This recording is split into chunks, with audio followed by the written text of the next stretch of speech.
Pour le plus érolté des brivistes, un déplacement à Montpellier, c'est toujours particulier. Guillaume Galtier et ses coéquipiers vont retrouver l'ambiance des matchs en terres adverses. Sifflets, huées et autres pressions sur l'arbitre. Pas évident, mais toujours moins pénible qu'une enceinte à huis clos.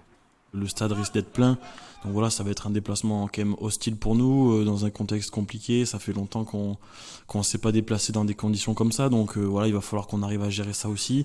Mais ce qui est sûr, c'est que la pression n'est pas sur nos épaules. Voilà, on se déplace chez un cadre du top 14 et on y va sans pression.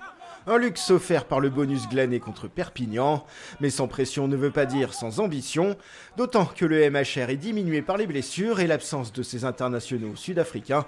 Un bon coup à jouer, peut-être, si les Corésiens restent disciplinés et font mieux que les 13 pénalités concédées face à l'USAP. On a plutôt dominé le match contre Perpignan, mais contre une équipe où, sur le papier, on n'est pas censé dominer le match à Montpellier. Si en plus on leur donne des cadeaux avec des pénalités faciles qu'on peut éviter, c'est sûr que ça ne nous mettra pas dans le match. Certains cadres sur le banc, d'autres de retour. Dès ce deuxième match, le 15 briviste titulaire va tourner, par nécessité autant que par volonté du staff de donner sa chance à tout le monde.